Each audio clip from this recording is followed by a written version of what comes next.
The laughter hit her before the meaning did. Marin Ashford stood on the raised platform at the center of Lord Pemberton's ballroom. Borrowed silk flowers twisted through her dark hair, her mother's last good necklace warm against her throat. The chandelier light was too bright. The faces below were too many. And somewhere in the crowd, someone was calling out numbers. 15 shillings for the shopkeeper's daughter. 20. I'll take her for my stables. She looks sturdy enough. More laughter. A wave of it, rolling through the glittering assembly like poison dressed in perfume. Marin's mind raced backward, trying to understand.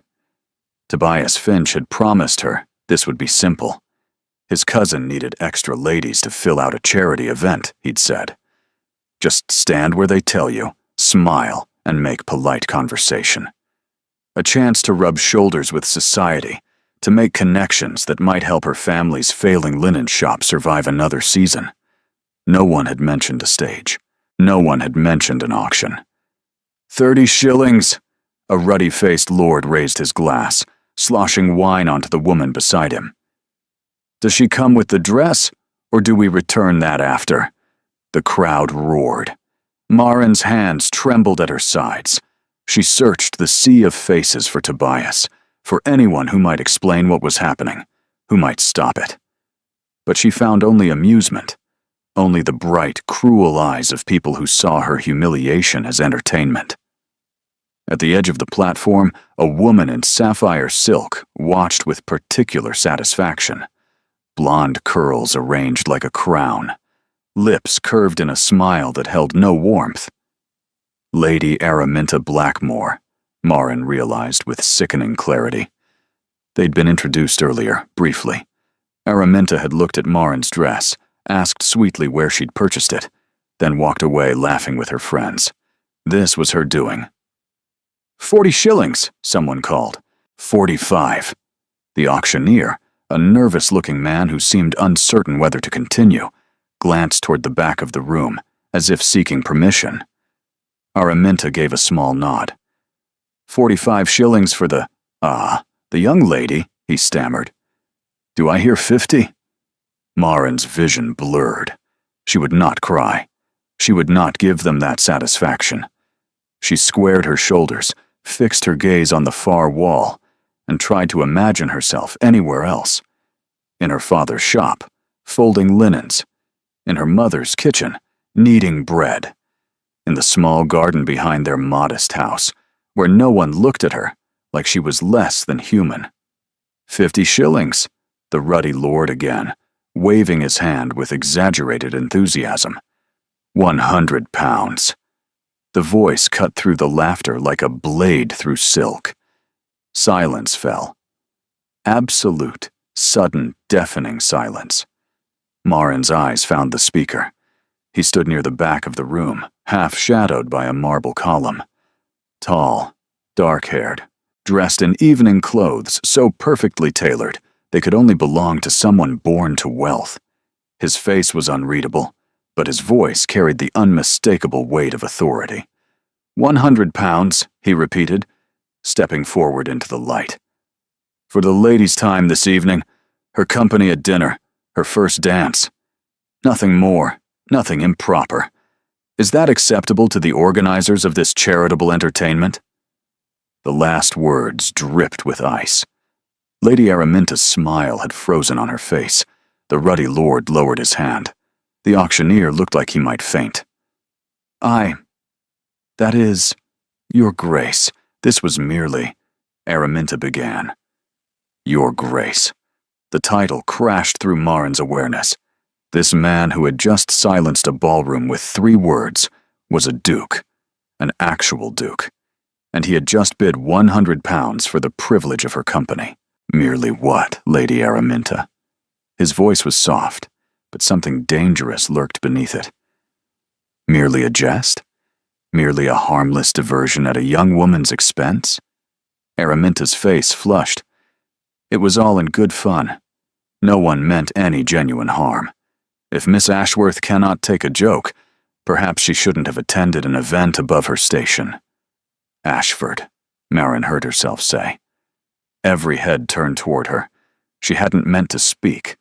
The correction had simply emerged, pushed out by some stubborn core of pride that refused to surrender even now.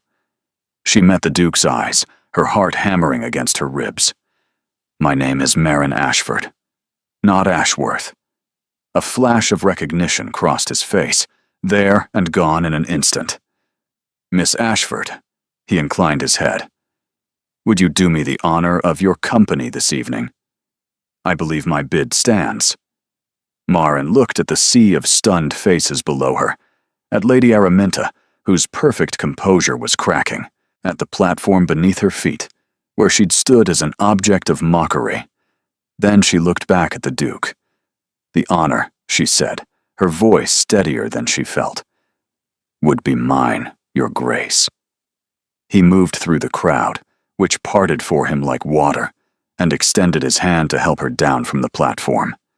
His grip was firm and warm, his palm calloused in a way that surprised her. Not the soft hands of a man who did nothing but attend parties. As her feet touched the ballroom floor, he leaned close enough that only she could hear. "Smile," he murmured. "They're watching, and you've just won. Make sure they know it."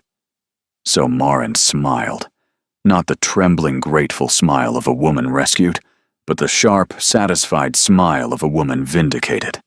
She placed her hand on his offered arm and let him lead her away from the platform, away from the whispers already erupting in their wake. Lady Araminta's voice followed them, brittle and bright. "Your Grace, I do hope you'll save me a dance later." We discussed nothing," he said without turning. "You presume much, Lady Araminta. A common failing, I've noticed." Marin heard the sharp intake of breath behind them, the rustle of shocked whispers. She didn't look back. The Duke guided her through a set of doors onto a moonlit terrace, and only when they were alone did he release her arm. "You're shaking," he observed. "I'm furious." The words came out hotter than she intended. "That woman. They put me up there like I was livestock, like I was nothing. They're the ones who are nothing." His voice held quiet certainty. "Cruelty is always a sign of emptiness. They proved it tonight, not you." Marin wanted to believe him, but the humiliation still burned in her chest, acid and sharp. "Why did you do it? Why bid at all? You don't know me. I could be anyone." "You could be." He leaned against the stone balustrade, moonlight catching the sharp angles of his face. "But I know one thing about you already, Miss Ashford." "What?" "When the entire room was laughing at your expense, you didn't crumble. You stood tall and refused to shrink. That tells me everything I need to know about your character." She stared at him, this stranger who spoke with such conviction. "That's not an answer. You spent £100, a fortune." "Why?" His jaw tightened almost imperceptibly. "Because I couldn't stand there and watch it continue. Because Lady Araminta is a particular blight on London society, and someone needed to remind her that cruelty has consequences. Because—" He stopped, shook his head. "Because sometimes," he said finally, "doing the right thing doesn't require reasons. It only requires action." Before Marin could respond, the terrace doors opened behind them.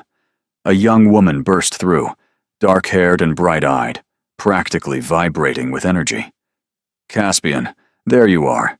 Everyone is talking about what you just did. It's glorious. Araminta looks like she swallowed a wasp. Who is this? Is this her? She's lovely. I'm Octavia, his sister, and I need to know absolutely everything." Caspian. The name settled into Marin's awareness as she processed the whirlwind of information that had just arrived in the form of his sister. Caspian and Octavia. A duke and his sibling, now standing on a moonlit terrace with a linen merchant's daughter who had been publicly humiliated not 5 minutes ago. Octavia. The duke's voice carried warning and affection in equal measure. Perhaps we might give Miss Ashford a moment to breathe before the interrogation begins. Breathing is overrated. Gossip is essential. Octavia grabbed both of Marin's hands, squeezing with genuine warmth. Tell me everything. How do you know Araminta? Why does she hate you? What did you do to end up on that ridiculous platform? I don't know her, Marin said, still reeling. We were introduced tonight, briefly. She asked about my dress, where I'd purchased it. I told her my mother had made it. She laughed and walked away. The next thing I knew, I was being led onto that stage for what I was told was a charitable presentation. I didn't realize I was the charity. Octavia's expression darkened. That vicious creature. This is exactly the kind of entertainment she finds amusing.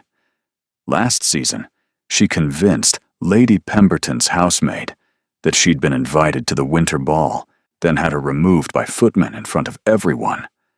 Octavia, Caspian said again, more firmly. What? Miss Ashford deserves to know what kind of snake she's dealing with. Octavia turned back to Marin. Araminta Blackmore has made cruelty an art form. She collects humiliations the way other women collect jewelry.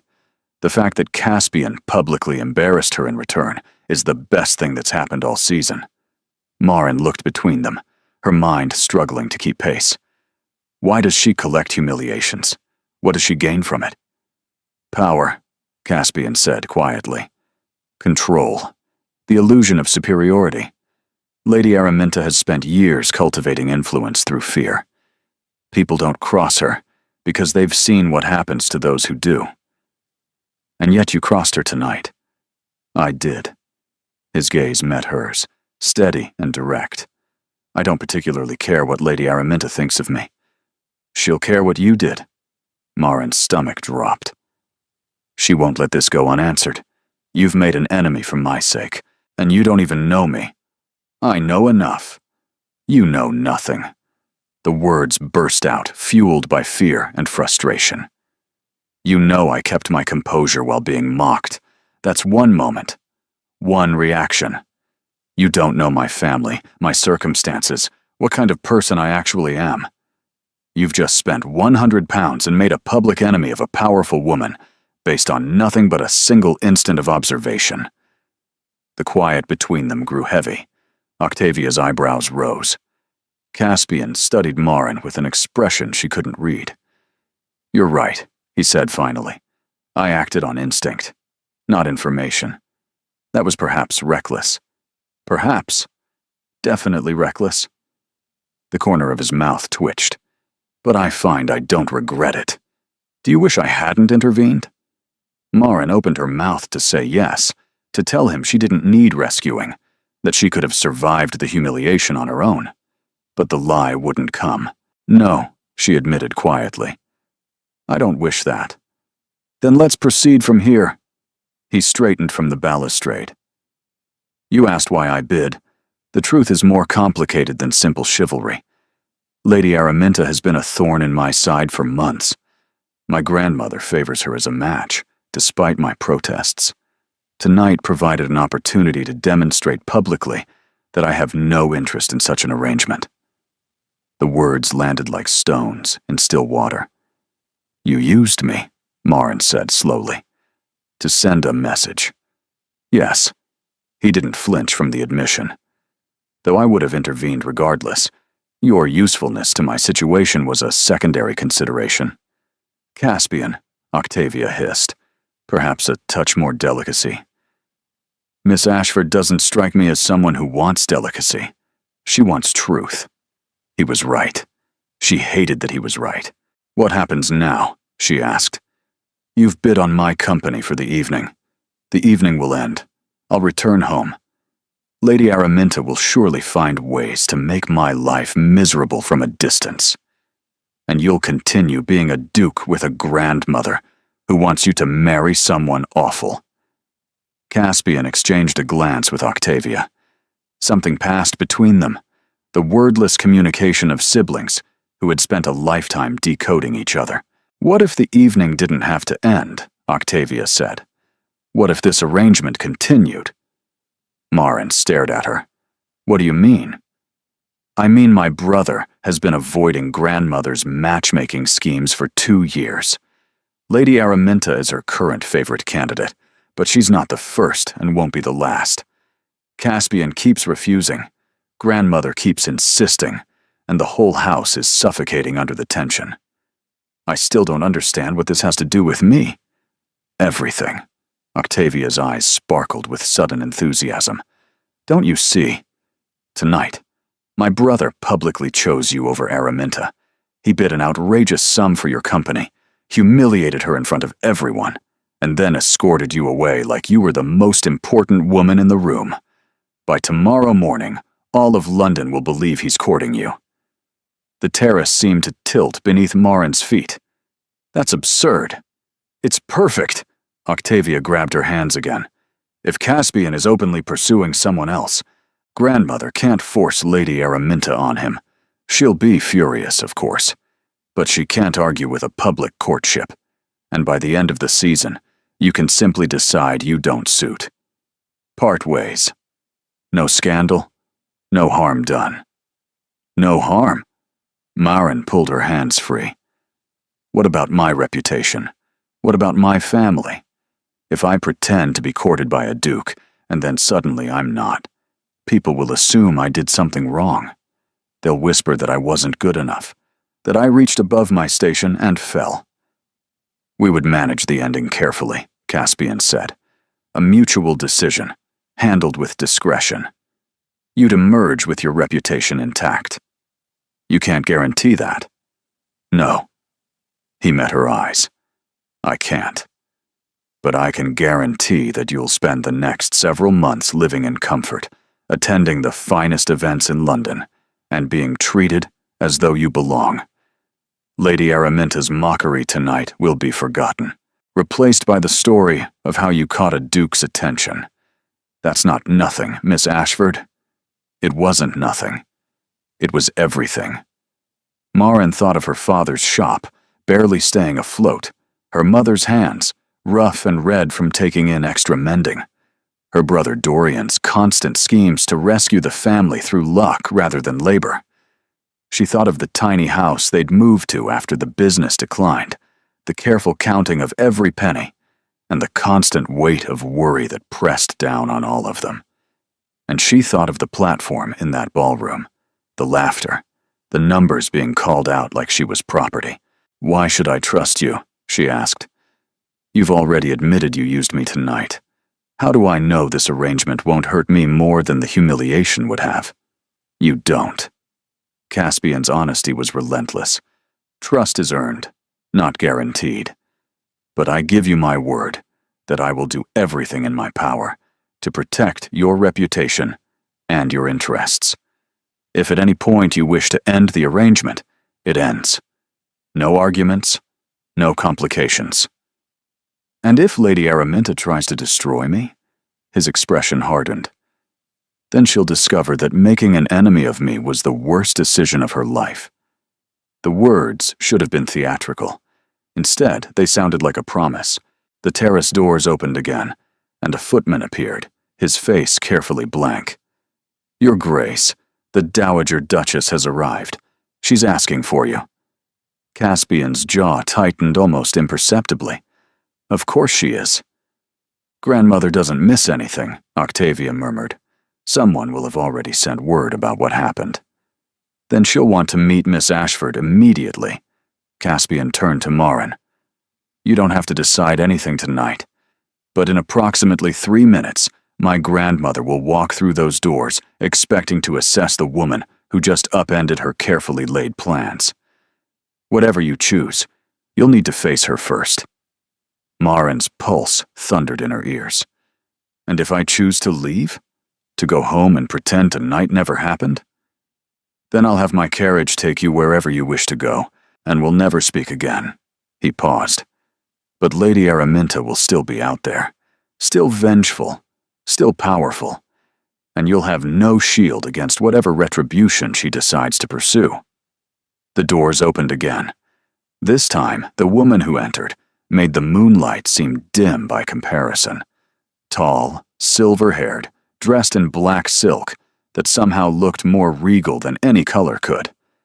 Her eyes found Marin immediately, sharp as cut glass. "So," the Dowager Duchess said, her voice carrying across the terrace like ice, "this is the girl who's caused all the commotion." The Dowager Duchess of Ashworth moved like someone who had never been denied anything in her life. She crossed the terrace with measured steps, her gaze cataloging every detail of Marin's appearance, dress, posture, and the way her hands wanted to tremble and were being forcibly kept still. "Grandmother," Caspian began. "Quiet." The single word silenced him.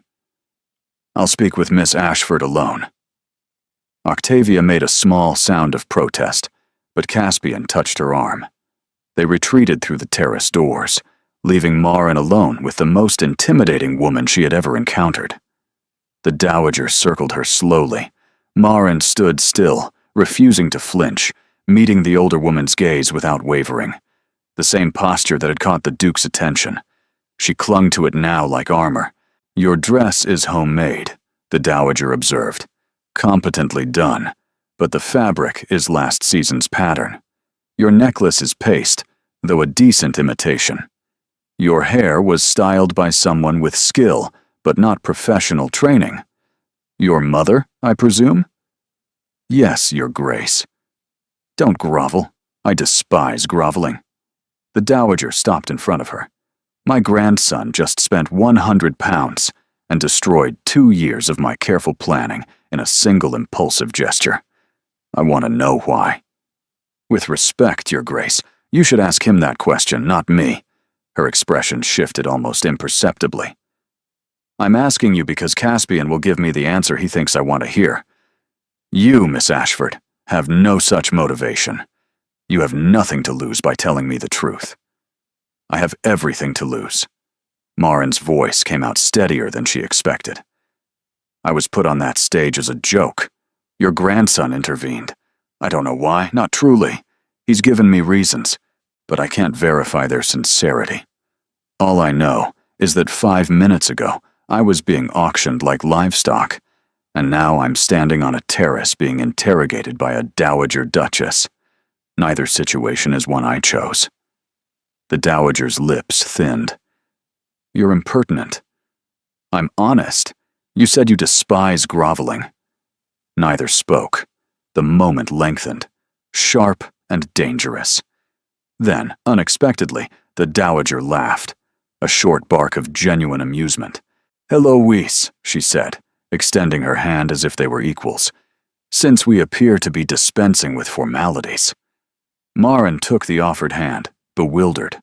"Marin Ashford." "Yes, I gathered. Now, Miss Ashford, let me be direct. My grandson has complicated my plans considerably tonight. Lady Araminta Blackmore was meant to become his duchess. She's wealthy, connected, and appropriately biddable. Everything a duke's wife should be. She's also cruel, Marin heard herself say. She put me on that platform for entertainment. She watches people suffer and calls it humor. Yes. The Dowager's expression didn't change. She's also those things. But cruelty in a duchess is not disqualifying, merely inconvenient.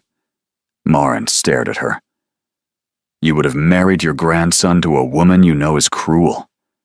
I would have married my grandson to a woman who could secure the Ashworth legacy for another generation. Love is a luxury. Duty is what matters. The Dowager's voice hardened. My son, Caspian's father, died 18 months ago. Heart failure. Sudden, unexpected. Caspian was in Cornwall settling a land dispute and didn't return in time to say goodbye. He's been somewhere else ever since. Present in body, absent in spirit. Going through the motions of his responsibilities without actually living. The words landed with unexpected weight.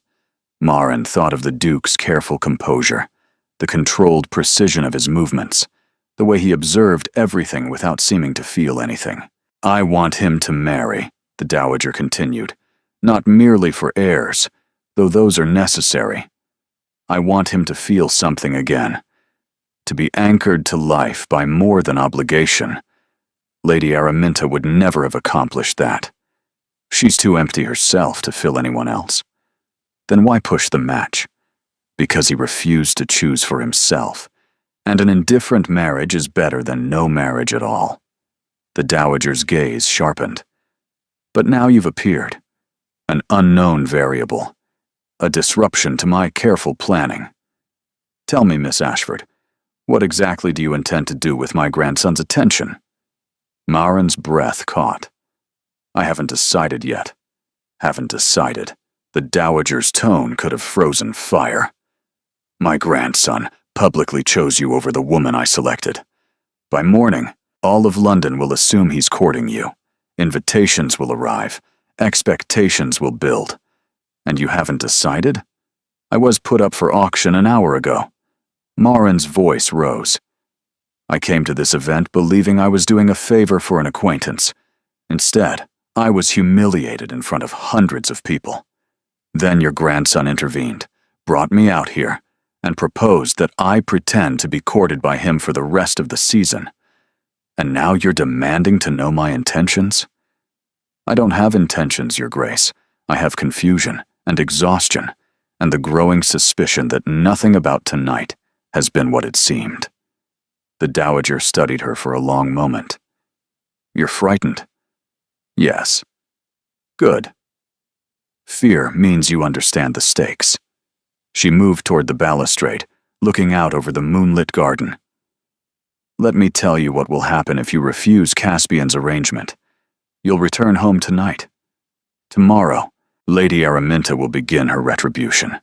She has influence with merchants, landlords, and the tradespeople who keep your family's shop supplied.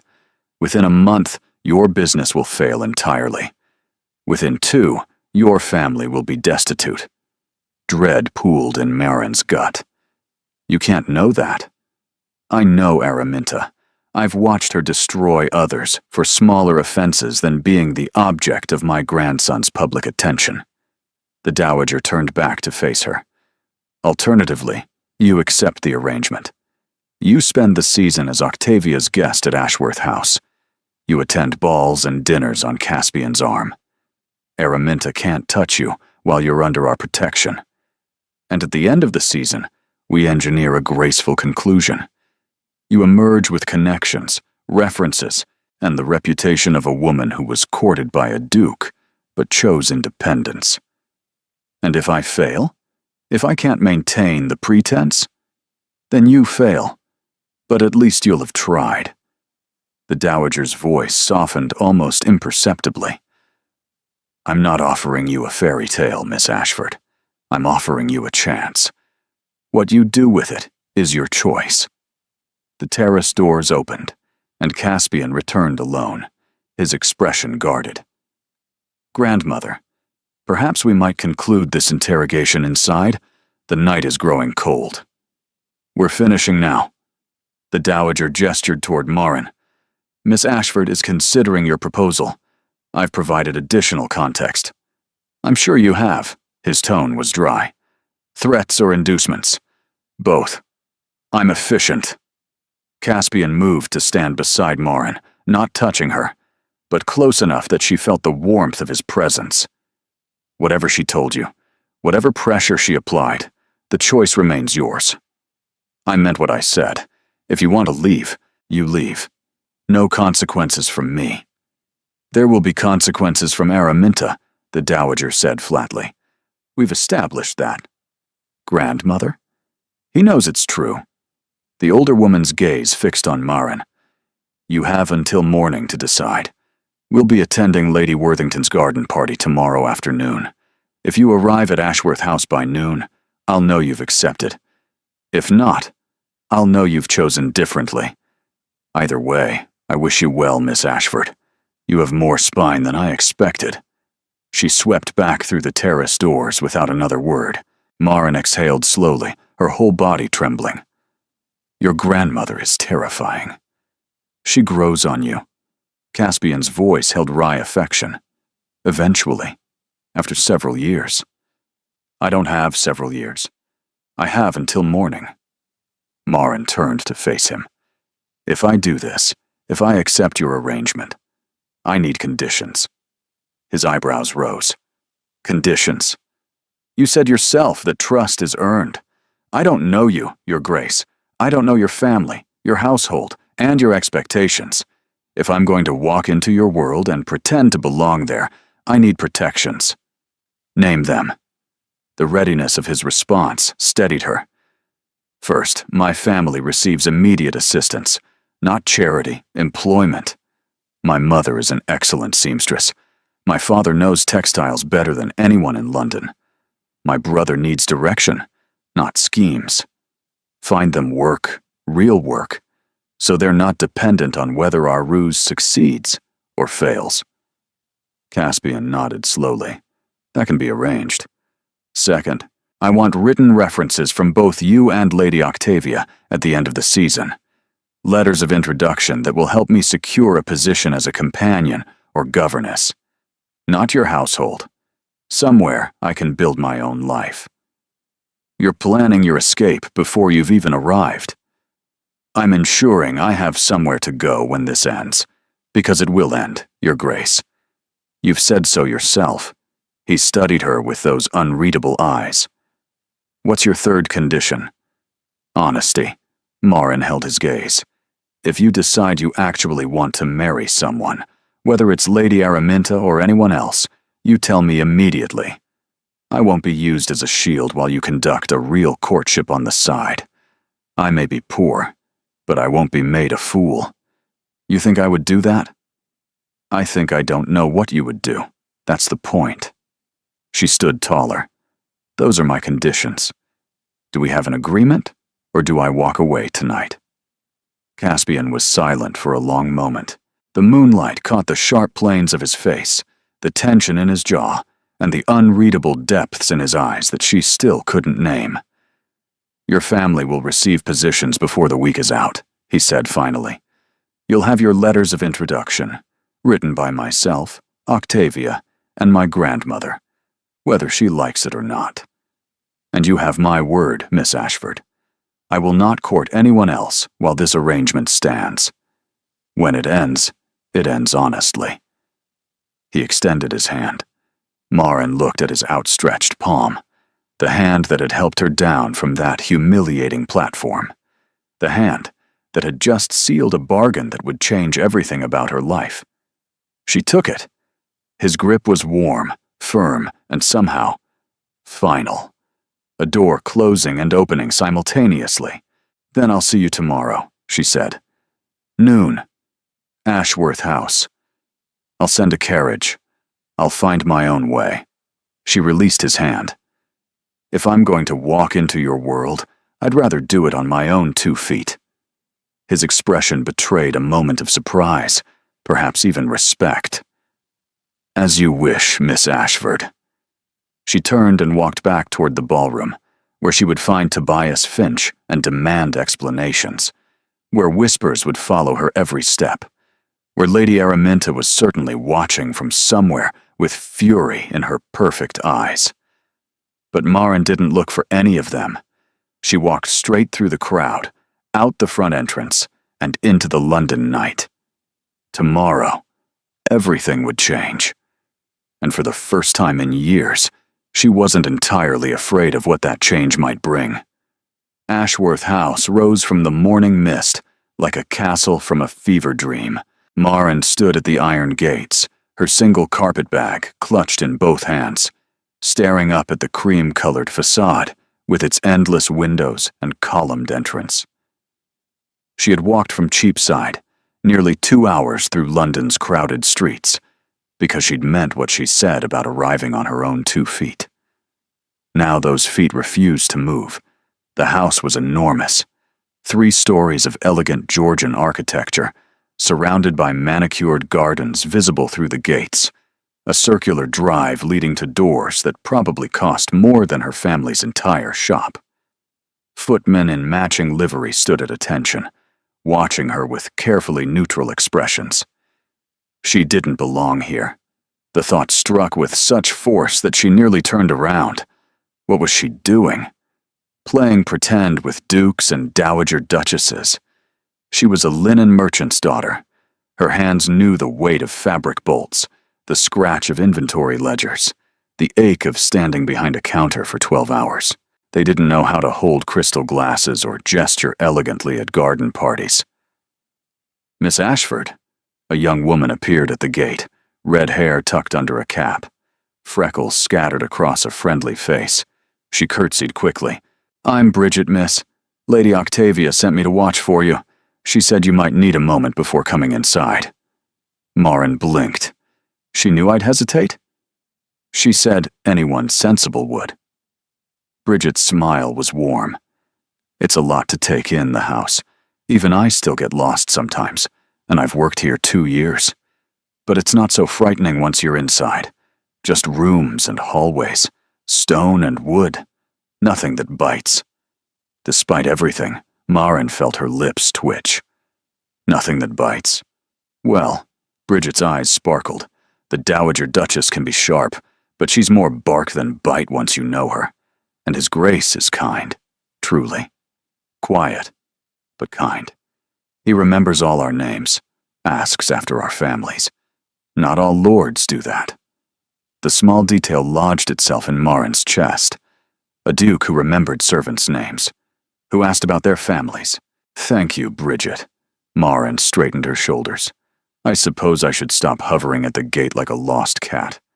I've seen lost cats with more confidence, miss, if you'll forgive my saying so." Marin laughed. A real laugh. The first since before the auction. "Forgiven. Lead the way." Inside, Ashworth House was even more overwhelming than its exterior suggested.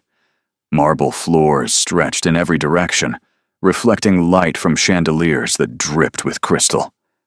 Portraits lined the walls, generations of Ashworth ancestors gazing down with varying degrees of approval. A grand staircase swept upward to regions unknown, carpeted in deep blue that matched the family crest displayed above the entrance. Bridget led her through corridors that seemed endless, past drawing rooms and morning rooms, and a library whose book-lined walls made Marin's heart ache with longing. Finally, they climbed a secondary staircase to the guest wing. "The Willow Suite," Bridget announced, opening a door to reveal rooms larger than Marin's entire house. A sitting room led to a bedroom, led to a dressing room, led to a private bathing chamber. The walls were papered in soft sage green, white willows trailing across the pattern. Fresh flowers filled crystal vases. A fire already crackled in the hearth, warming air that smelled of lavender and beeswax. "This is mine?" Marin's voice came out strangled. "For as long as you're with us, miss." Bridget moved efficiently around the space, opening curtains, adjusting pillows. Lady Octavia had clothes sent up from Madame Laurent this morning. "Temporary," she said, "until your proper wardrobe arrives. There's tea on the table, and lunch will be served in the small dining room at 1. Her ladyship asked that you rest first. You've had quite a journey." Rest. As if Marin could rest surrounded by silk hangings and velvet chairs, and more luxury than she'd ever imagined. "Thank you," she managed, "for everything." Bridget curtsied and departed, leaving Marin alone with her single carpet bag and a life that had somehow transformed overnight. She moved through the rooms slowly, touching surfaces that felt too fine for her roughened fingers. The wardrobe contained more dresses than she'd owned in her entire life, all in sizes that appeared to be hers, in colors she would never have chosen, but that somehow seemed perfect. Soft blues and muted roses, sage greens and cream whites. Fabrics that whispered against her skin when she dared to feel them. In the dressing table drawer, she found hairpins of actual silver, ribbons of satin, a small pot of rouge that cost more than a week's food for her family. Her family. The thought struck like a blow. Her mother would be frantic by now, wondering where she'd gone. Marin had left a note, brief and inadequate, saying only that an opportunity had arisen, and she would send word soon. But her mother would worry. Her mother always worried. A knock at the door interrupted her spiraling thoughts. "Come in." Octavia burst through like a summer storm, all energy and enthusiasm, and absolutely no regard for propriety. "You're here. You actually came. I told Caspian you would, but he wasn't certain. He said you seemed the type to reconsider in the harsh light of morning. Clearly he underestimates you." Clearly. Marin found herself smiling despite her nerves. "Though I nearly turned around at the gate," Bridget mentioned. Octavia threw herself onto the settee with cheerful abandon. "She also mentioned you walked here, from Cheapside. That's nearly 3 miles. I wanted to think. "And what did you think?" Marin considered the question. "That I'm either very brave or very foolish. Possibly both. The best decisions are always both." Octavia patted the seat beside her. "Sit. We have much to discuss before the garden party this afternoon.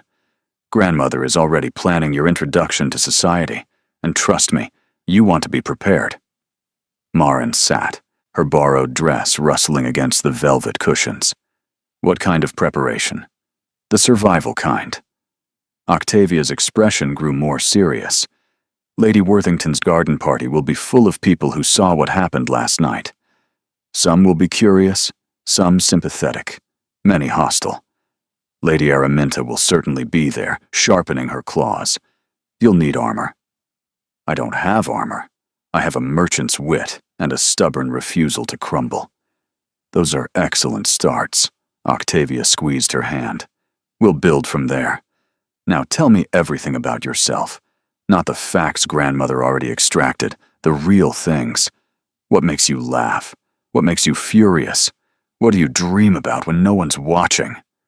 The questions were unexpected, intimate, nothing like the interrogation Marin had anticipated. She found herself answering honestly, telling Octavia about her father's shop and the smell of fresh linen, about her mother's quiet strength and endless worry, about her brother Dorian's schemes, and her own dreams of something more, something different, something she'd never been able to name. Octavia listened without interruption, her bright eyes softening with each revelation. "You're not what they'll expect," she said finally. "That's going to be your greatest weapon." "What do they expect?" "A fortune hunter, a social climber, someone desperate and grasping and easily dismissed." Octavia's smile turned sharp. "Show them something else, and you'll unbalance everyone who thought they knew how this story would go." Before Marin could respond, a clock somewhere in the house chimed the hour. Octavia leaped up. "Noon already. The garden party starts at 3. We have barely enough time to make you magnificent." She pulled Marin toward the dressing room. "Bridget, we need reinforcements, and someone fetch Madame Laurent. Miss Ashford requires armor, and we're going to give her the finest kind." The whirlwind began. The Dowager Duchess found Marin in the gallery. It was 2 o'clock, 1 hour before the garden party, and Marin had escaped the chaos of preparations to wander through the house. The gallery had called to her, a long corridor lined with portraits and landscapes, quieter than the rest of Ashworth House, thick carpets muffling every sound. She was studying a painting of a woman in blue silk, dark-haired and laughing, when she heard the measured footsteps behind her. That was Caspian's mother. Marin turned. The dowager stood silhouetted against the light from a tall window, her black silk dress making her look like a shadow given form. She was beautiful, Marin said carefully. She was irritating. The dowager moved closer, her gaze fixed on the portrait. Vivienne, a French merchant's daughter, if you can believe it. My son met her in Paris and lost his senses entirely. Brought her home like a stray cat, and announced he intended to marry her. Marin's breath caught. A merchant's daughter? Don't look so hopeful. The circumstances were entirely different. The dowager's voice was dry. Vivienne's father was one of the wealthiest silk traders in Europe. She brought a fortune to the marriage, not merely a pretty face. But yes, she was not what I had planned for my son. Not remotely. What had you planned? A duke's daughter, a marquess's sister.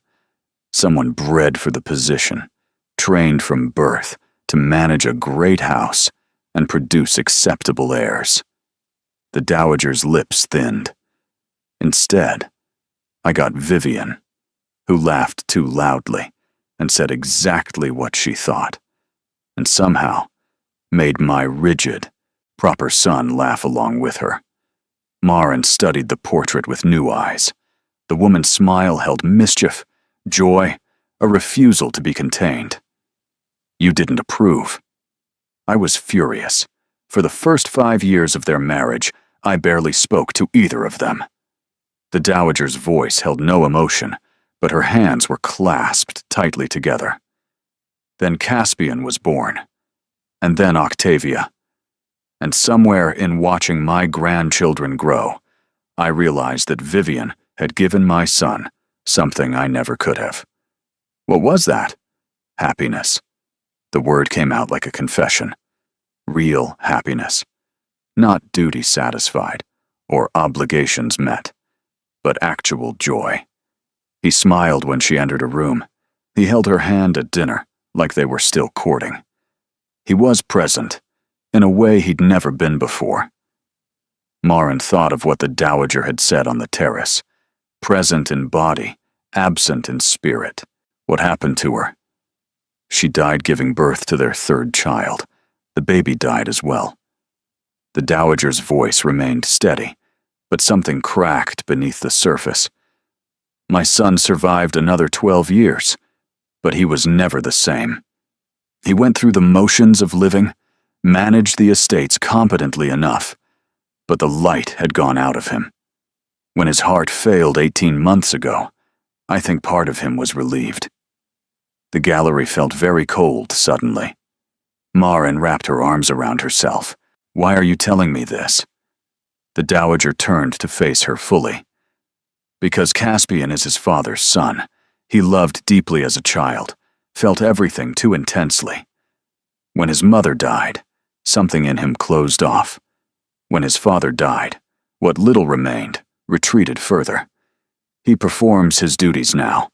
He manages his responsibilities, but he doesn't feel anything.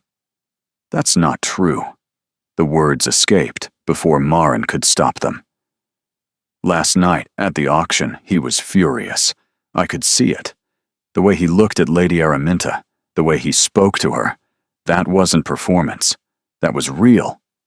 The dowager's eyes narrowed with sudden interest. You saw that? It was obvious, at least to me. An unreadable expression passed through her gaze. Interesting. Your Grace, I still don't understand why you're telling me about his parents. I'm not here to heal your grandson. I'm here to play a role for a few months, and then disappear. Are you? The dowager's voice was soft. Is that truly what you believe will happen? A knot formed in Maren's chest. It's what was agreed. Agreements change. People change. Circumstances change. The dowager moved closer, her gaze piercing. I watched my son fall in love with an unsuitable woman and spend 20 years in happiness, followed by 12 years of grief. I watched my grandson learn from that example that loving someone means losing them. And now you've appeared, a merchant's daughter with more spine than sense. And my grandson has done something impulsive for the first time since his father's funeral. The bid was strategic. He said so himself. Strategic? The dowager laughed, a harsh sound. Caspian has had dozens of opportunities to publicly rebuff Lady Araminta. He's chosen restraint every time. Last night, he chose spectacle. He chose you. That wasn't strategy, Miss Ashford. That was instinct. Maren shook her head. You're reading too much into a single moment. Perhaps. Or perhaps you're refusing to see what's obvious. The dowager stepped back. I'm not offering you my blessing, Miss Ashford. You haven't earned that yet. I'm offering you information. My grandson is more fragile than he appears. He's built walls around himself so thick that most people never see past them. If you can't reach him, This arrangement will end exactly as you expect. Quiet, clean, forgettable. But if you can—" She trailed off, leaving the sentence unfinished. "If I can?" "What?" Marin pressed. "Then you might discover that some arrangements have the power to become something else entirely." The Dowager turned toward the door. "The carriage leaves in 45 minutes. I suggest you finish preparing. Lady Worthington's garden parties are battlefields disguised as picnics, and you'll need every weapon at your disposal." She departed, her black silk whispering against the marble floors, leaving Marin alone with the portrait of a merchant's daughter who had somehow captured a duke's heart. Vivian's painted eyes seemed to hold a question. Marin didn't have an answer. She returned to the Willow Suite to find Octavia directing a small army of maids, all of them arranging and adjusting and perfecting. The dress they'd chosen was a soft rose pink, elegant but not ostentatious, the kind of gown that said, "I belong here," without saying I'm trying too hard. "There you are." Octavia pulled her toward the dressing table. "Where did you disappear to?" "Never mind. It doesn't matter. We have 30 minutes to turn you into someone Lady Araminta will choke on." "I was in the gallery. Your grandmother found me." Octavia's hand stilled in Marin's hair. "And?"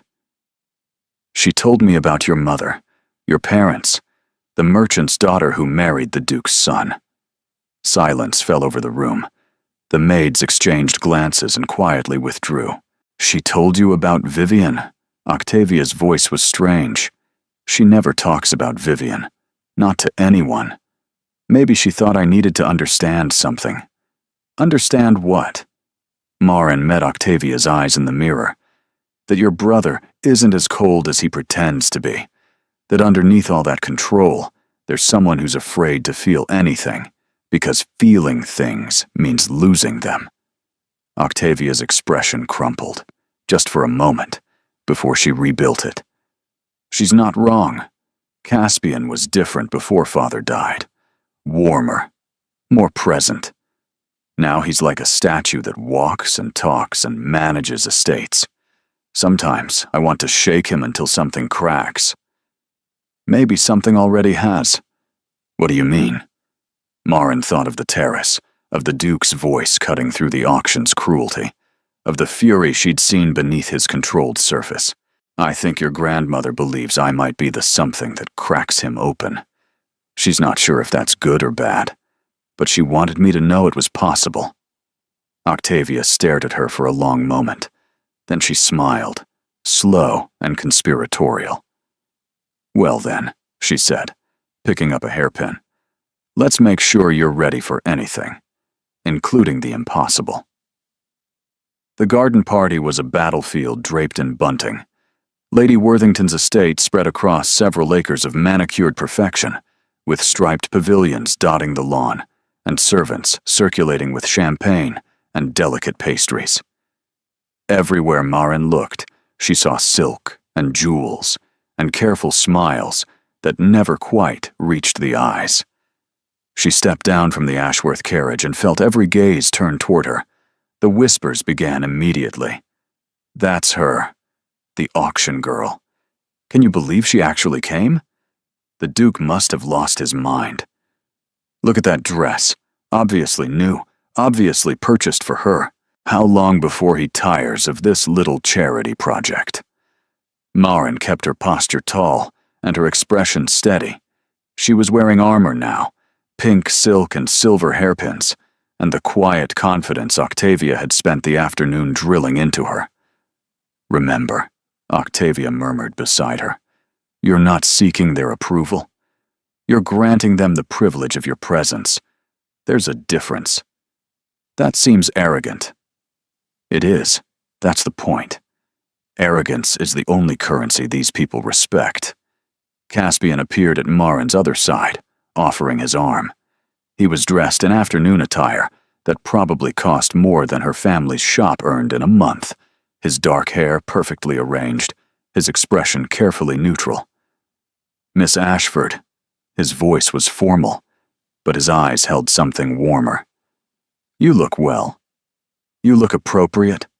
She threw his words from the ball back at him. His lips twitched. Touché. They moved through the crowd together, a triad of Ashworth power protecting their unexpected guest. Introductions blurred together. Lady this, Lord that. The Earl of somewhere important. Maren smiled and curtsied and said all the right things, drawing on years of her mother's careful instruction in manners and deportment. Just because they weren't wealthy didn't mean they were ignorant of how to behave. Several people expressed polite curiosity about her friendship with Octavia. She gave the prepared story, embellished slightly with details Octavia had coached her on. A chance meeting at a charity event in the north, correspondence ever since, an invitation to London for the season. It was thin, but it was consistent, and Maren delivered it with such calm certainty that most seemed to accept it. Lady Araminta found them near the refreshment tent. She was even more beautiful in daylight, her blonde curls catching the sun, her pale blue dress the exact color of a winter sky. She moved through the crowd like a queen approaching subjects, her smile sharp enough to cut. Your Grace. She curtsied to Caspian with exaggerated deference. How wonderful to see you. And Miss Ashford, wasn't it? How brave of you to attend after last night's excitement. I'm not certain bravery was required. Maren kept her voice pleasant. Simply a carriage and an invitation. Araminta's smile tightened. Of course. Though one would think, after being made such a spectacle, you might prefer to withdraw from society for a time. Recover from the embarrassment. No one would blame you. Embarrassment? Maren tilted her head. I'm afraid I don't follow. I was invited to an event. I attended. A charitable auction occurred. His Grace made a generous bid. I fail to see what's embarrassing about any of that. The lie was smooth, almost convincing. Araminta's eyes narrowed. You're claiming you weren't humiliated? That being put on that platform was part of your plan? I'm claiming that humiliation requires one to feel humiliated. Maren smiled, letting steel enter her voice. And I don't. Octavia made a small sound that might have been a laugh disguised as a cough. Caspian's hand tightened almost imperceptibly on Maren's arm. How resilient of you. Araminta's composure was cracking. I do hope that resilience lasts. London society can be quite unforgiving to those who don't know their place. I know my place perfectly well, Lady Araminta. It's right here, enjoying this lovely garden party. Where is your place, I wonder? The question landed like a slap. Several nearby guests turned to watch, their expressions hungry for drama. Araminta's face flushed. You overstep, Miss Ashford. Do I? Forgive me. I'm still learning the rules of your world. Maren's smile didn't waver. Perhaps you could teach me. You seem so very experienced at putting people in their places. The silence that followed was deafening. Then Caspian stepped forward, his voice cutting through the tension. Lady Araminta, I believe your mother is looking for you. Near the East Pavilion. It was a dismissal, clear and unmistakable. Araminta's face went white, then red, then settled into a mask of controlled fury. Of course, Your Grace, she curtsied stiffly. Miss Ashford, we'll speak again soon. I look forward to it. Araminta departed, her perfect posture betraying nothing of her rage. But Maren had seen the promise in her eyes. This wasn't over. It was barely beginning. That, Octavia breathed, was magnificent. Did you see her face? I thought she might spontaneously combust. You've made an enemy, Caspian said quietly. A dedicated one. I had an enemy already. Now I've simply shown her I won't be easy prey. Maren looked up at him. Is that not what you wanted? A woman who could hold her own? A crack appeared in his careful composure. It's exactly what I wanted. The afternoon continued. More introductions, more careful conversations, more smiles that felt like performances. But something had shifted. People who had watched Marin with dismissive amusement now watched her with wary respect. She had drawn blood from Lady Araminta Blackmore, and that wasn't nothing.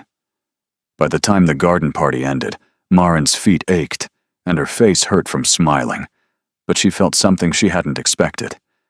Victory.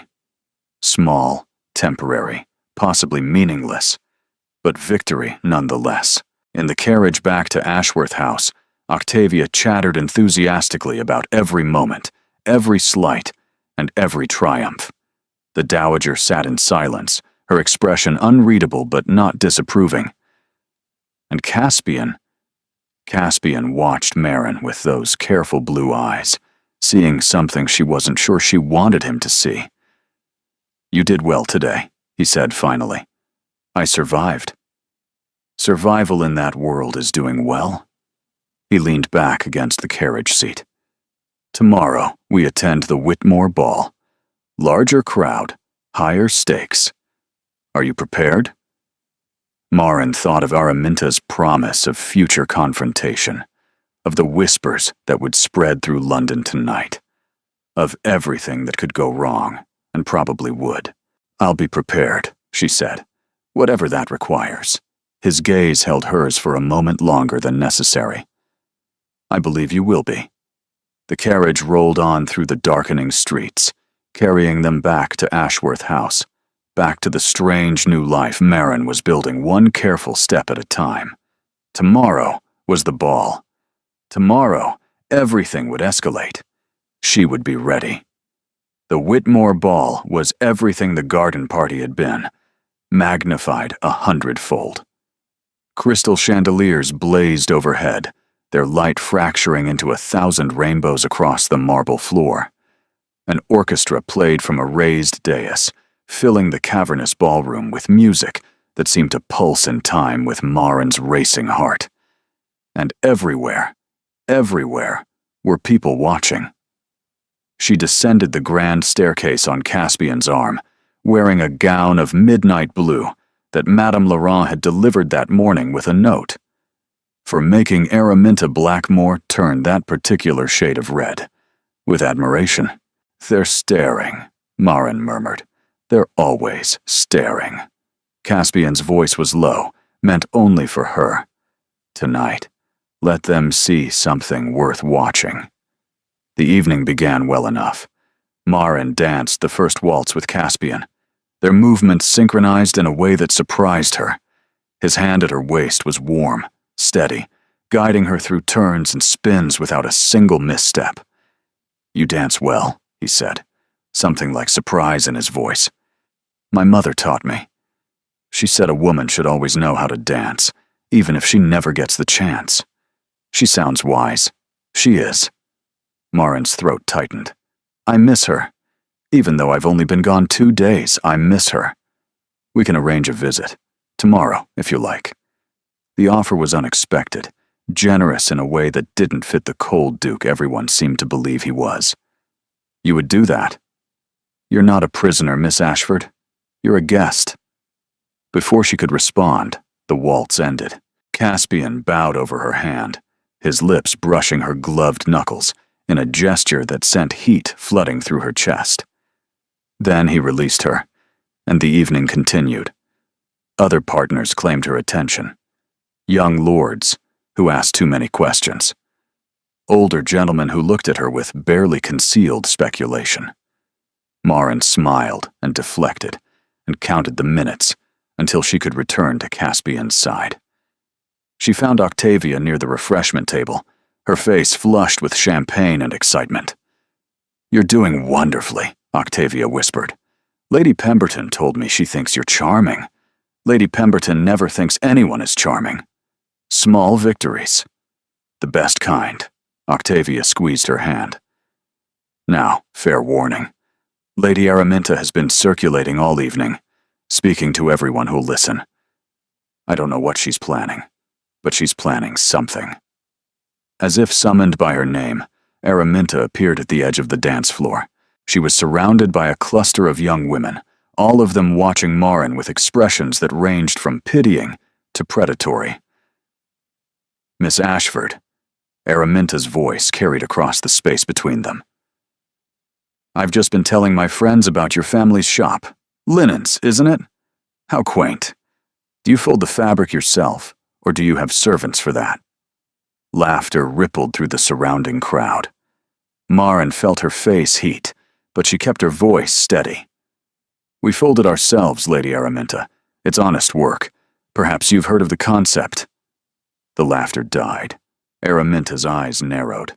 Honest work, she repeated. How novel. And is it honest work, Miss Ashford, to pretend you're something you're not? To wear borrowed finery and dance with dukes as if you belonged among them? I'm not pretending to be anything. Maren stepped forward, refusing to retreat. I'm a merchant's daughter attending a ball. What are you pretending to be, Lady Araminta? Because from where I stand, you look like someone desperately afraid of being forgotten. The gasp that went through the crowd was audible. Araminta's composure shattered. Her face went white, then mottled red, her perfect features twisting with fury. You think you've won something, she hissed. You think because a duke paid attention to you once, you matter. But you're nothing. You'll always be nothing. And when he tires of his little charity project, you'll crawl back to your shop and your linens and your pathetic little life, and no one will remember your name. The words hit like physical blows. Maren felt them land, felt them bruise, felt the truth in them even as she fought against it. Then a voice cut through the silence. I'll remember her name. Caspian materialized at Maren's side, his expression carved from ice. He didn't look at Araminta. His entire focus was on Maren, his hand finding hers and gripping tight. I'll remember her name, he repeated, louder this time, addressing the watching crowd. Because Miss Ashford is worth remembering. Because she has more courage in her smallest finger than most people accumulate in a lifetime. And because anyone who insults her insults me. The ballroom fell utterly silent. Caspian turned to Araminta at last, his voice dropping to something soft and deadly. You've made yourself quite clear this evening, Lady Araminta. So let me make myself equally clear. You are not welcome at any function where Miss Ashford or my family will be present. Your invitations will cease. Your influence will wane. And if I hear that you've spoken so much as a single word against her, I will ensure that the only parties you attend are the ones held by people too insignificant to know better. Araminta's mouth opened and closed. No sound emerged. Good evening, Lady Araminta. Caspian turned away from her, dismissing her entirely. Miss Ashford, would you care for some air? This ballroom has become rather stifling. He led Maren through the crowd, which parted like the Red Sea before them. Behind them, Maren could hear the whispers exploding, but she couldn't bring herself to care. They reached a terrace overlooking a darkened garden. The night air was cool against Maren's flushed skin, a welcome relief from the stuffy ballroom. Music drifted through the open doors, but out here it was muted, dreamlike. You shouldn't have done that, she said when she could finally speak. Done what? Defended me so publicly, made an enemy of her so completely.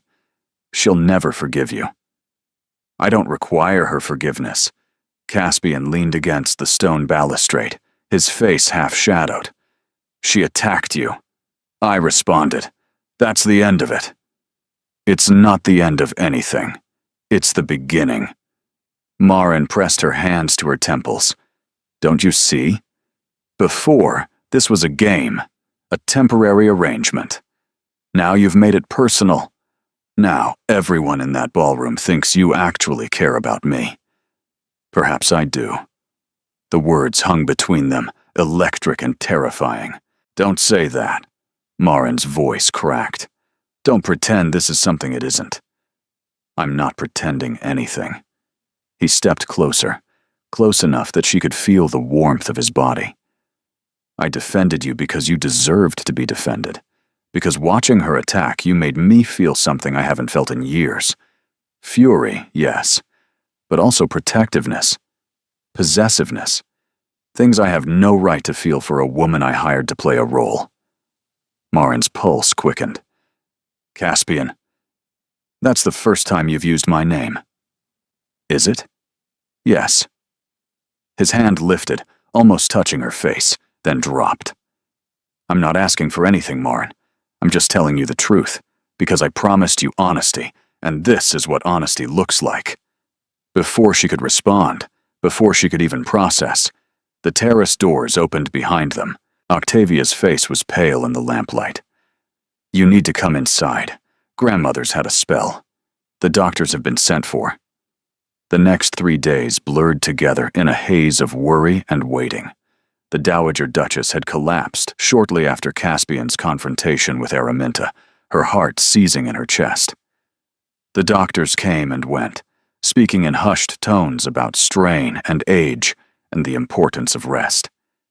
She survived the first night, then the second, but remained confined to her chambers, too weak to receive visitors. Marin retreated to the edges of the crisis, trying to make herself useful without intruding. She helped Octavia manage the household. When the younger woman became overwhelmed, she turned away visitors who came to gawk under the pretense of concern. She sat in the library for hours, reading without absorbing a single word, and she avoided Caspian entirely. It wasn't difficult. He spent most of his time in his grandmother's chambers, or locked in his study, emerging only for brief updates that he delivered to Octavia with hollow eyes and a voice stripped of all emotion. The controlled Duke was back. Whatever had cracked open on that terrace had sealed itself shut. On the fourth morning, Marin found a package on the table in her sitting room. It was wrapped in brown paper, no card attached, nothing to indicate its origin. She opened it carefully. Inside was a book. Old, leather-bound, its pages worn soft with age. The title was stamped in faded gold, Songs of the Northern Hills, a collection of folk tales and ballads from the region where Marin had grown up, stories her mother had told her as a child. She opened the cover and found an inscription in handwriting she didn't recognize. For the woman who reminded me that courage comes in many forms. These are the stories of your people. I thought you might want something familiar in an unfamiliar place. No signature. But Marin knew who had sent it. She sat down heavily, the book pressed to her chest, and tried to understand what she was feeling. Gratitude, certainly. Confusion. Something warmer and more dangerous that she didn't want to name. A knock at her door interrupted her thoughts. Miss, His Grace is asking for you. In the library. Marin's chest tightened. Is something wrong? The Dowager? No, miss. Her Grace is resting comfortably. But His Grace... Bridget hesitated. He's been in there since before dawn. He won't eat. Won't sleep. Lady Octavia's worried. Marin tucked the book carefully into her desk drawer and followed Bridget to the library. She found Caspian standing at the window, his silhouette dark against the gray morning light. He didn't turn when she entered. Close the door. She did. Words failed them both. The quiet grew heavy with everything unsaid. You've been avoiding me, he said finally. You've been busy. With your grandmother, with the household. I didn't want to intrude. You're not an intrusion. He turned at last, and Marin's breath caught. He looked terrible, exhausted, haunted, the carefully maintained control fraying at every edge. You're the only person in this house who doesn't look at me like I might shatter. Maybe you should shatter. The words escaped before she could stop them. Maybe that would be better than holding everything together until it destroys you. His eyes betrayed a moment of vulnerability. Pain, perhaps, or recognition. My father shattered when my mother died. His voice was raw. I watched him fall apart for months. Then I watched him put himself back together wrong, piece by piece, until he was someone I barely recognized. I swore I would never do that. I swore I would stay in control no matter what. And how's that working for you? The question landed like a blow. Caspian flinched. It's killing me. The confession came out barely above a whisper. I feel everything, Marin. Every moment of every day. But I can't let it out. Because if I do, if I let even one crack appear, I'm afraid everything will flood through, and I'll drown. Marin crossed the room to stand before him. She didn't touch him, didn't dare, but she was close enough to see the moisture gathering in his eyes, the tremor in his hands. Your grandmother is still alive, she said softly. She's fighting. She's not gone yet. But she will be, eventually. Everyone leaves eventually. Yes. Marin's throat tightened. They do. But that doesn't mean you stop loving them. It means you love them harder, while you can. It means you let them see who you really are before it is too late. Who I really am. His laugh was bitter. I don't even know anymore. I do. The words emerged, certain, clear. You're a man who spent 100 pounds to save a stranger from humiliation. You're a brother who teases his sister even when he's breaking inside. You're a grandson who sits by a sick woman's bed for hours, not because duty requires it, but because you can't bear the thought of her waking up alone. That's who you are, Caspian. That's the man I see. The first tear slipped down his cheek. He tried to turn away, to hide, but Marin caught his hand before he could retreat. Don't. Her voice broke on the word. Don't hide from me. Not now. He shattered. The sobs came in waves, silent and devastating, his whole body shaking with the force of grief too long suppressed. Marin held him, her arms wrapped around his shoulders, her face pressed against his chest, anchoring him while the storm raged through. They stood like that for a long time. Minutes or hours, Marin couldn't tell. When the sobs finally subsided, Caspian pulled back just enough to look at her. Thank you, he whispered. For what? For seeing me. For staying. She reached up, brushed a tear from his cheek with her thumb. Where else would I go? His hand covered hers, pressing it against his face. His eyes searched hers, looking for something she wasn't sure she could give. Then, slowly, giving her every chance to pull away, he leaned down and kissed her. The kiss was gentle at first, tentative, the kiss of a man who expected to be rejected, who was bracing for the moment she would pull away and remind him of all the reasons this was impossible. Marin didn't pull away. She leaned into him instead, her hand sliding from his cheek to the back of his neck, pulling him closer. The gentleness between them caught fire. Caspian made a sound low in his throat, half groan, half surrender. His arms wrapped around her waist, lifting her slightly, pressing her against him like he was afraid she might disappear. She could feel his heart hammering against her chest, could taste the salt of his tears on her lips.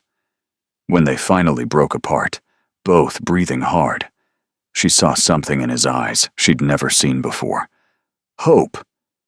This changes everything, he said, his voice rough. I know. I'm not going to pretend anymore. His hands cupped her face, thumbs tracing her cheekbones. I don't want an arrangement, Marin. I don't want a performance. I want you. Really, you. For as long as you'll have me. Her blood rushed in her ears. Caspian, I'm still a merchant's daughter. Your grandmother just collapsed, possibly from the stress of watching you publicly defy society for me. Lady Araminta is probably already spreading poison through every drawing room in London. This isn't a fairy tale. It can't end the way you're imagining. Why not? Because fairy tales don't happen to girls like me. Then we'll write a new story. His gaze held hers, unwavering. One where they do. She never got the chance to answer. The library door burst open. Octavia stood in the doorway, her face flushed with joy. She's awake. Grandmother's awake and she's asking for you, both of you. The dowager's chambers were warm with firelight, the heavy curtains drawn against the gray day. She looked smaller somehow, propped against pillows in her massive bed, her silver hair loose around her shoulders instead of pinned in its usual severe style. But her eyes were sharp as ever. "Sit," she commanded, gesturing to chairs that had been pulled close to the bed. "Both of you, where I can see your faces." They sat. Caspian took his grandmother's hand.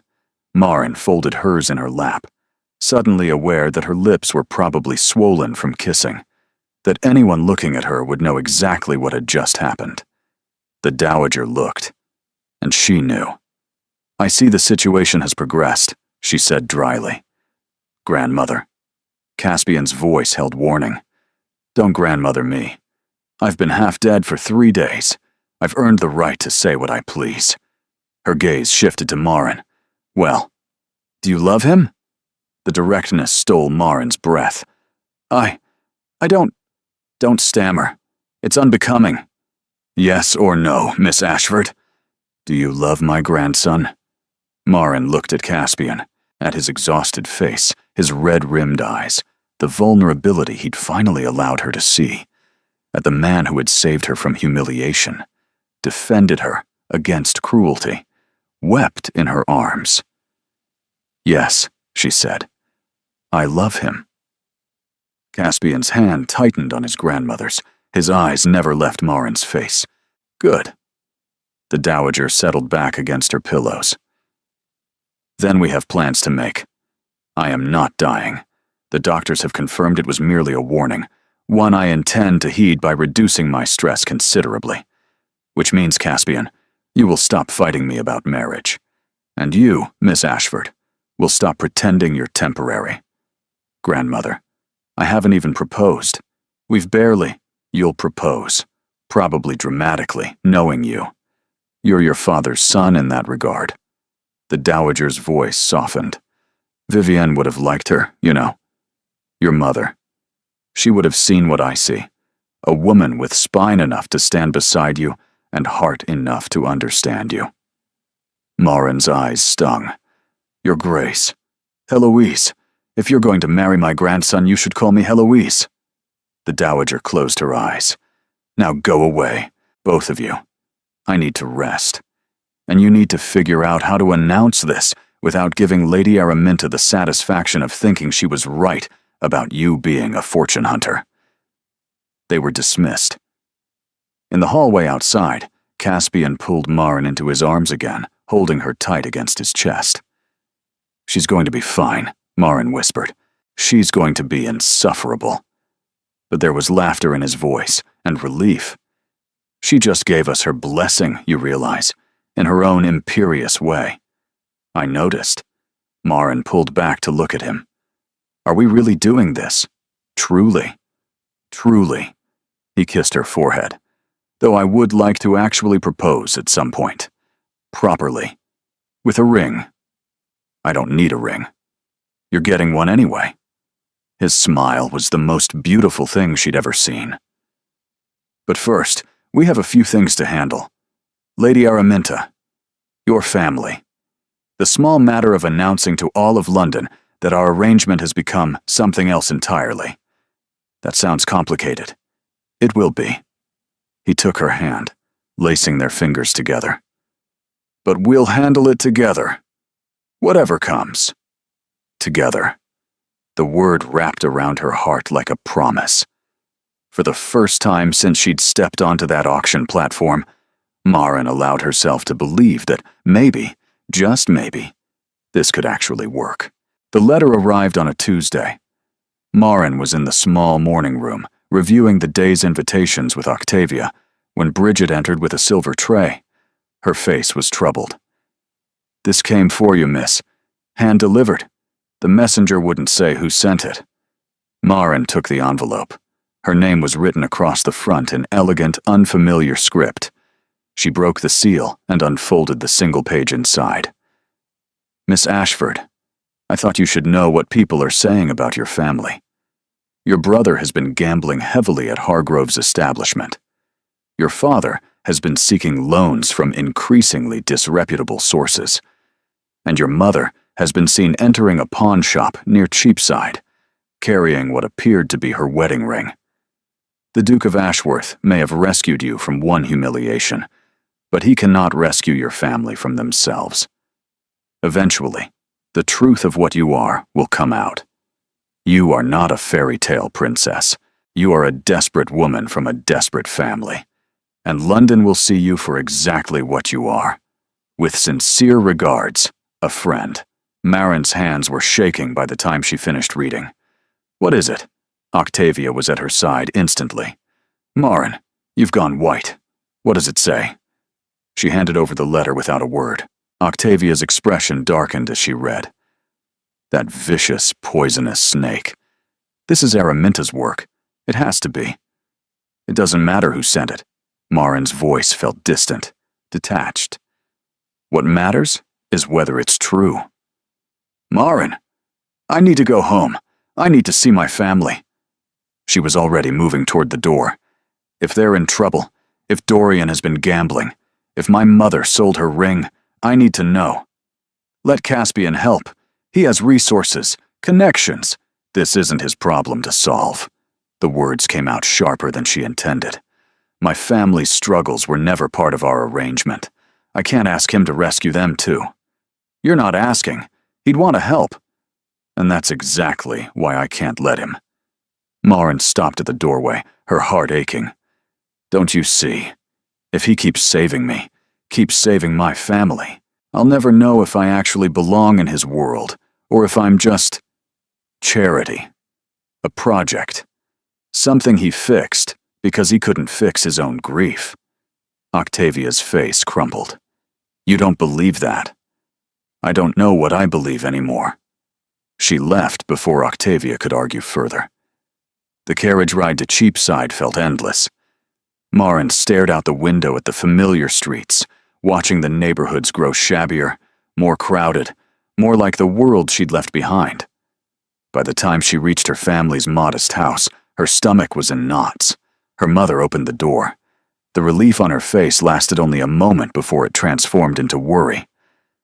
Marin, what's happened? Is something wrong? I could ask you the same thing. Marin stepped inside, her gaze sweeping the familiar parlor. Something was different. The mantel looked bare. The silver candlesticks were gone. Mother, where are the candlesticks? Father's father gave us those. Her mother's hand went to her throat, where her wedding ring should have hung on its chain. The chain was still there. The ring was not. It's nothing, darling. Just some temporary difficulties. Your father, what has he done? Nothing. But her mother's voice cracked. Nothing that can't be fixed. He made some investments. They didn't work out as planned. We've had to economize, that's all. Economize by selling your wedding ring? Silence. Marin sank onto the worn settee, her legs suddenly unable to support her. And Dorian? Is he gambling again? At Hargrove's? Her mother's face told her everything. He swore it was different this time. Her mother sat beside her, taking her hands. He said he had a system, a way to win back what father lost. We couldn't stop him. You know how he gets when he has an idea in his head. How much does he owe? Marin, you don't need to worry about how much. Her mother's voice dropped to a whisper. 300 pounds. The number landed like a physical blow.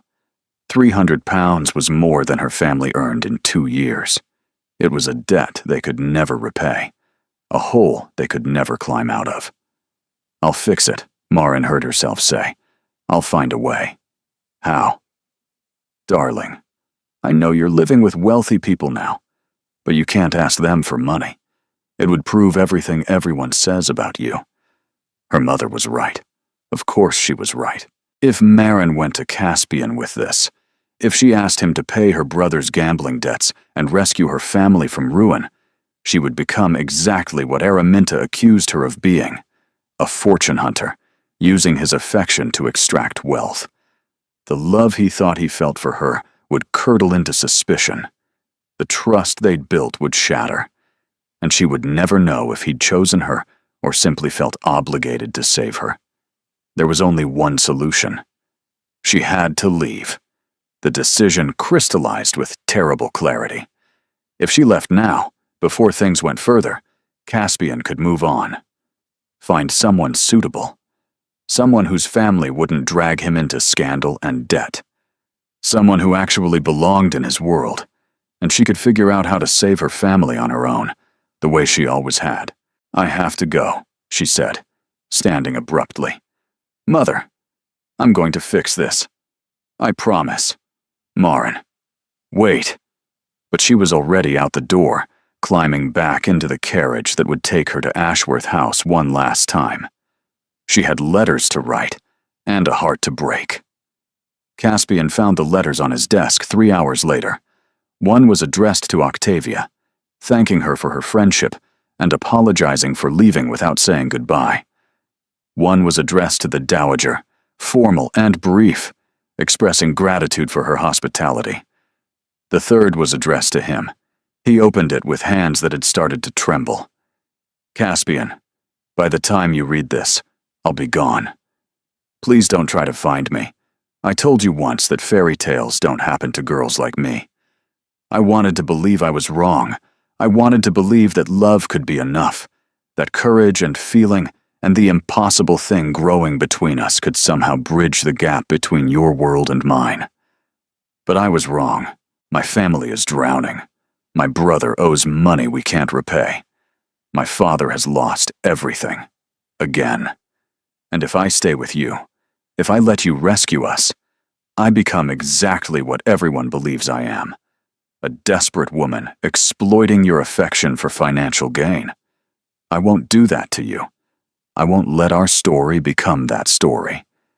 You deserve someone who brings you peace, not problems. Someone whose presence in your life doesn't require you to constantly defend her against society's cruelty. Someone who can stand beside you as an equal, not as a project. I love you. I think I've loved you since you raised your hand in that auction room, since you looked at me like I was worth saving. But loving you means wanting what's best for you, even if that means walking away. Please don't come after me. Let this end cleanly. Let me become a story you tell at dinner parties. The strange girl you bid on at an auction once, who turned out to be more trouble than she was worth. Be happy, Caspian. Find someone who doesn't break your heart just by existing. Yours always, Maren. Caspian read the letter 3 times. Then he crumpled it in his fist and strode out of his study, shouting for Bridget, for the carriage, for anyone who could tell him where she'd gone. Octavia intercepted him in the hallway. "I already sent someone to her family's house. She's not there. They don't know where she went. Then we search every inn, every coaching house, every—" "Caspian!" Octavia grabbed his arm. "Stop. Think. If she wanted to disappear, where would she go?" He forced himself to breathe, to push past the panic clawing at his chest. Where would she go? Not home, clearly. Not to friends. She'd mentioned none. Not to... the book. Songs of the Northern Hills. He'd sent it to her because she'd mentioned missing home, missing the stories her mother told. Stories from the North. From a place she'd known before London, before the shop, before everything fell apart. Where was she from? He demanded. Before London. Where did her family live? I don't know. She never said. Find out. Talk to her mother, her brother, anyone who knows.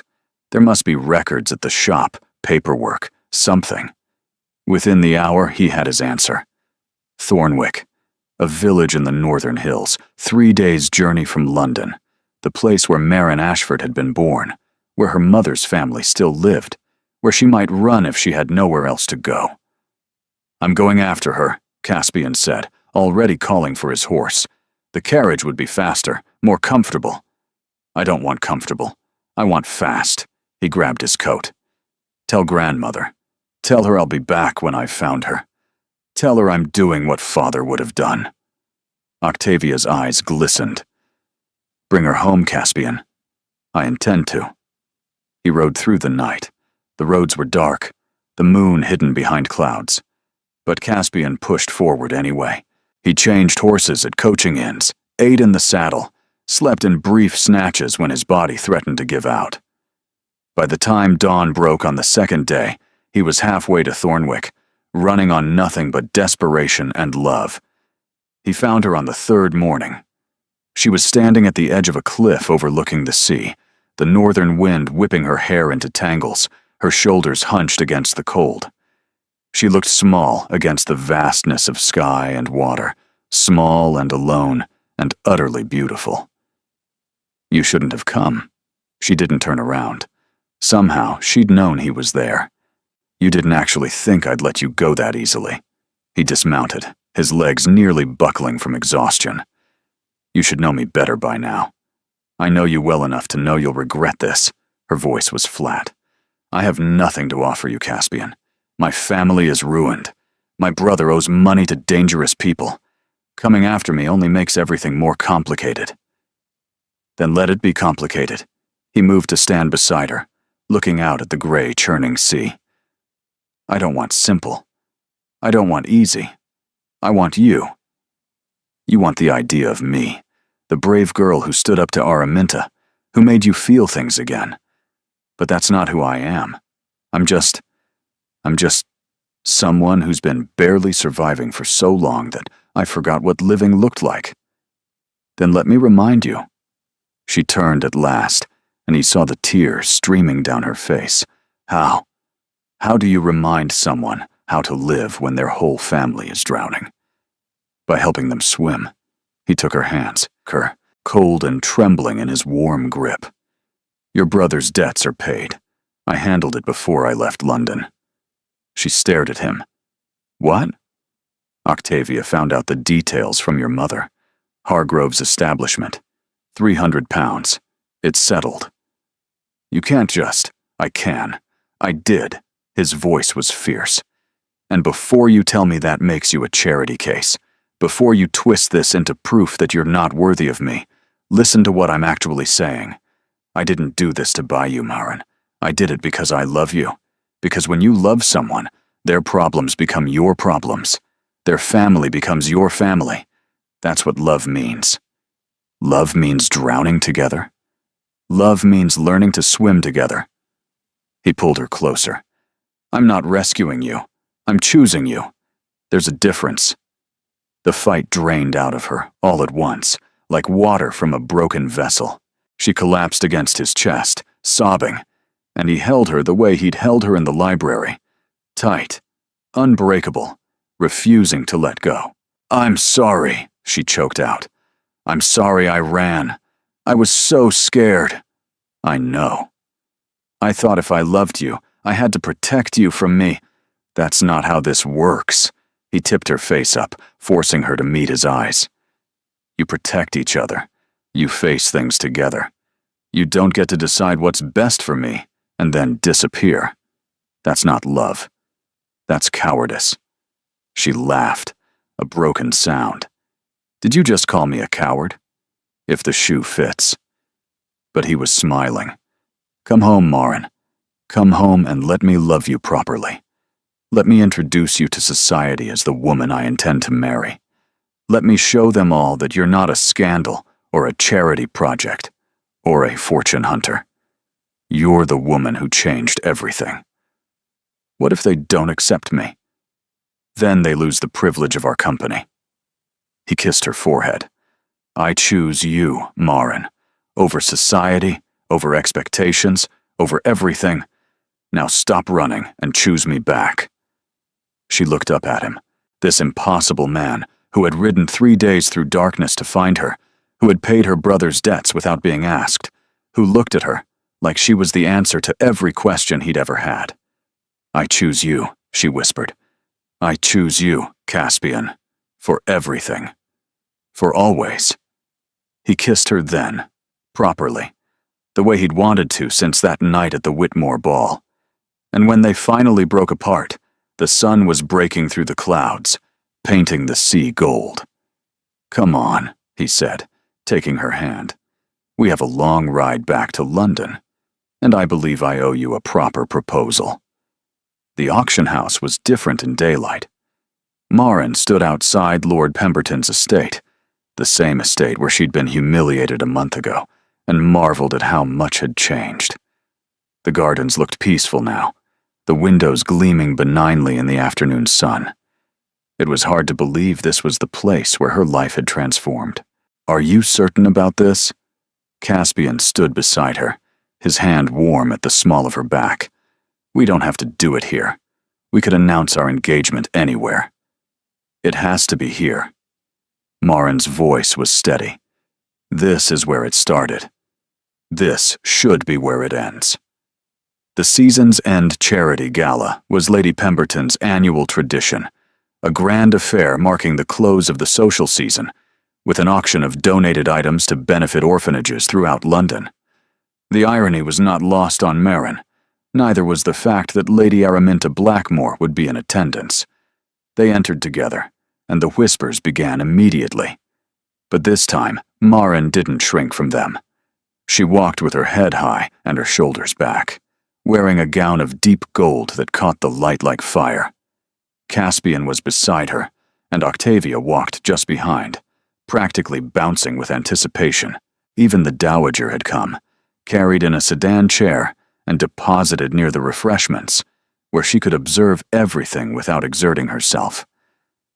"They're all staring," Octavia murmured gleefully. "Araminta looks like she swallowed a live eel."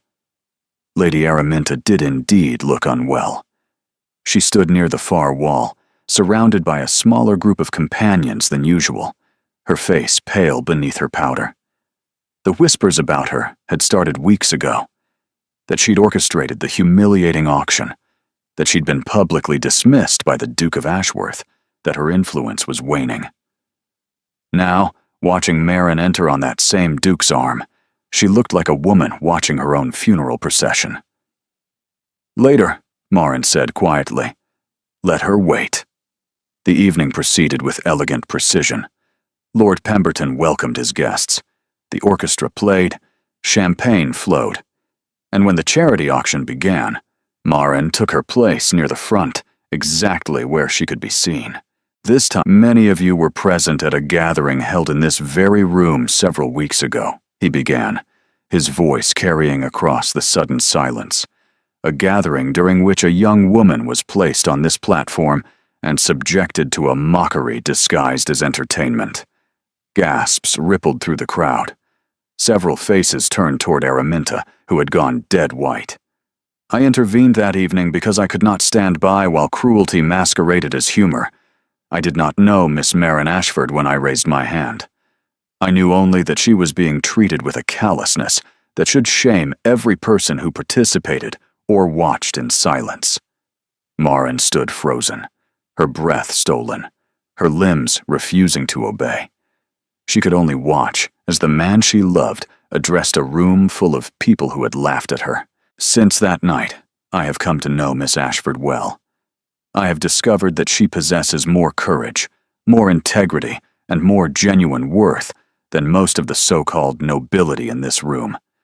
She is not a fortune hunter, or a social climber, or any of the other epithets that have been whispered behind fans. She is the woman I love." The silence was absolute. "And I would be honored beyond measure," Caspian continued, descending from the platform and crossing to where Marin stood frozen, "if she would consent to become my wife." He dropped to one knee. The ballroom erupted.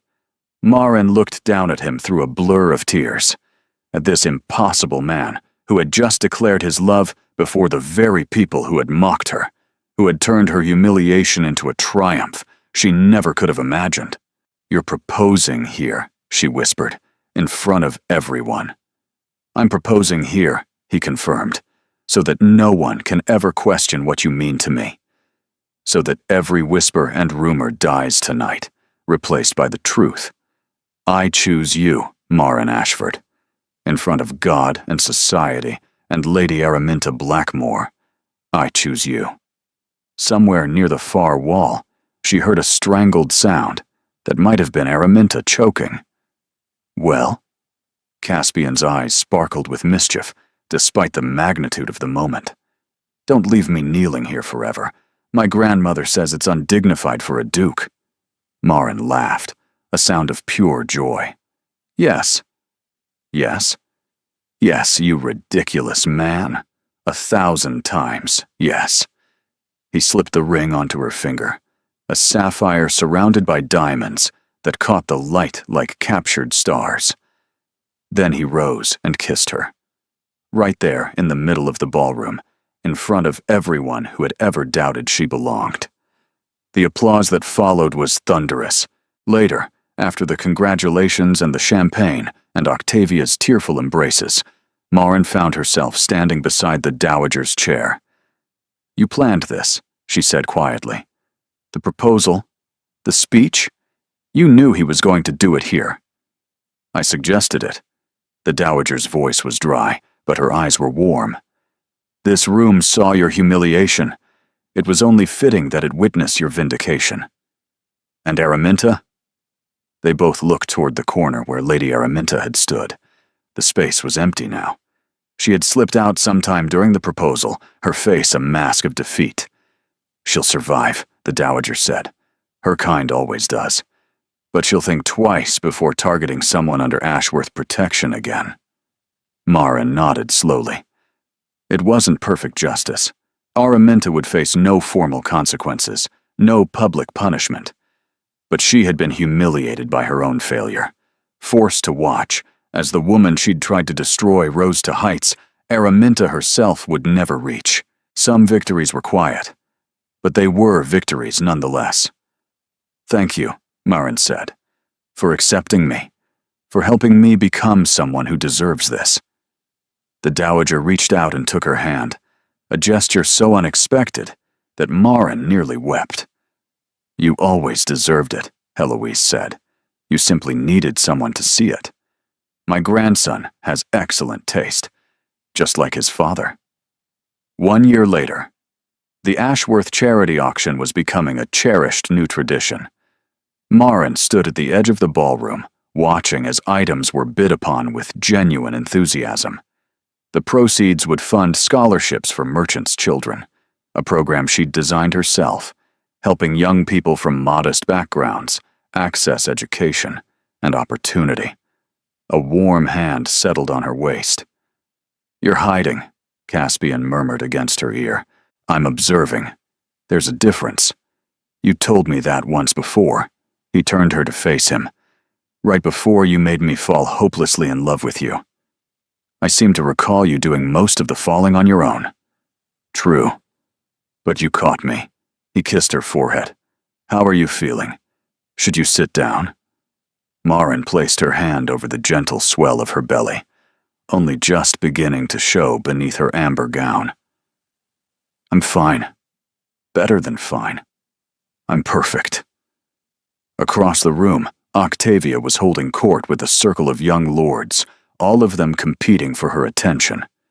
The dowager watched from her customary chair, offering cutting commentary to anyone brave enough to approach. And near the entrance, Marin's mother and father were speaking with Lord and Lady Pemberton, looking more comfortable among society than they ever had before. Dorian had found work as a clerk in Caspian's shipping enterprise, channeling his restless energy into legitimate commerce. He'd even begun courting a respectable young woman from Kent, much to their mother's delight. And Bridget, now Marin's personal lady's maid, had been spotted in the gardens with one of the Ashworth footmen, both of them wearing matching blushes. "Happy endings everywhere I look," Marin said softly. "Is this a happy ending?" Caspian's arms tightened around her. "I was rather hoping it was a happy beginning." She leaned back against his chest, feeling his heartbeat steady against her spine. A year ago, she had been a merchant's daughter, facing humiliation on an auction platform. Now she was the Duchess of Ashworth, surrounded by family and friends, carrying a child who would never know the fear of poverty or the sting of cruelty. The journey between those two moments had been terrifying, painful, and beautiful beyond measure. "You know," she said, "I never thanked you properly." "For what?" for raising your hand that night, for seeing something worth saving when everyone else saw a joke. Caspian turned her to face him, his expression serious. You were never a joke, Marin. You were a revelation. The moment I saw you standing on that platform, refusing to crumble, I knew my life was about to change. I just didn't know how much. And now? Now I know exactly how much. He kissed her, soft and sweet, a promise renewed. And I would do it again, 1,000 times, 1,000,000. Every choice that led me to you was the right choice. The auction continued around them, voices rising in bids and laughter. Somewhere, Octavia was telling an outrageous story. The dowager was critiquing someone's fashion choices. The orchestra was playing a waltz that Marin recognized from the Whitmore ball. But in that moment, none of it mattered. There was only Caspian, and the child growing beneath her heart, and the certain knowledge that she had found her place in the world. Not through birth, or wealth, or social standing. Through courage. Through love. Through the refusal to be less than she was. And that was worth more than any title could ever be. Thank you for being here. You are the reason these stories exist, because you believe in love that chooses courage over convenience, in characters who fight for happiness despite the odds, in endings that feel earned and true. Your presence makes this space warm and welcoming, and I'm grateful for every moment you spend with these characters. Do you have a favorite line or scene? Your engagement helps me understand what moves you, what keeps you listening, and what kinds of stories to create next. Consider subscribing if you'd like more romances with emotional depth and genuine character growth. Thank you for being here. You make this community what it is.